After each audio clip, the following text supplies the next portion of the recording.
Every year, Samsung launches a new iteration to its Galaxy S lineup. Until now, we have seen 5 generations of the Galaxy S series, the latest one being the Galaxy S5. Apart from the Galaxy S series, Samsung has launched so many phones in a variety of global markets that almost no one would even remember how this all started. What's going on guys, it's Gizmodict here and this is a throwback look at the phone which changed Samsung's game in the smartphone industry. The Samsung Galaxy S1. So the Galaxy S1 made a debut in March 2010. In 2010, the smartphone industry kind of looked like this. There was Nokia in the market with its Symbian phones, BlackBerry was gaining popularity in many regions, Apple had the iPhone 3GS and the iPhone 4, and Android looked very primitive with the 2.1 Eclair and 2.2 Froyo versions. I never liked Android back then. But anyways, the Galaxy S succeeded the original Galaxy i7 and its main rival was none other than the iPhone. In fact, there were so many similarities between the two phones that Samsung and Apple landed in the infamous lawsuit, and since then the Apple-Samsung war is going on. So coming to the phone itself, the Galaxy S sported a plastic body which was criticized even then back in 2010. It had a removable back and a battery along with a memory expansion slot. This trend, as we all know, is still continued to the Samsung's latest smartphone lineup. The backplate, as you can see, is glossy and a big fingerprint magnet, and the backplate of my Galaxy S is now kind of broken after 3 years of use.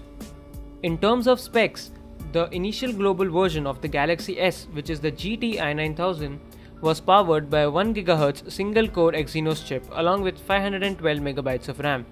It also had the PowerVR SGX 540 GPU, which at its time of release made the Galaxy S the phone with the fastest graphical processing power.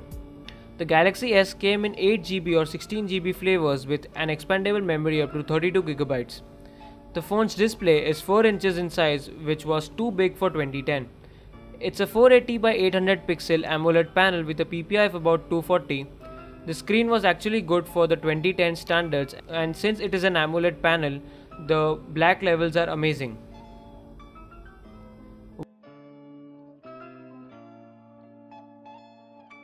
One area where the Galaxy S was a major disappointment was the camera, primarily because Samsung opted for a 5-megapixel sensor without an LED flash. So the absence of an LED flash hindered the performance a lot in low lighting. Under normal conditions, the camera was fairly good for that time, and the Galaxy S also sported a VGA front-facing camera for video chatting. On the software side, the Galaxy S was launched with Android 2.1 Eclair and it came with Google, which was a big deal back then. But it did receive updates up to 2.3.6 Gingerbread. We obviously had the TouchWiz interface on top of Android, though it looked very primitive and had less features back then. Some liked it, some didn't. As I said, the phone received updates only till Gingerbread. The last update actually slowed down the phone, but thanks to all the awesome developers at XDA, my Galaxy S, as you can see, runs the latest KitKat OS.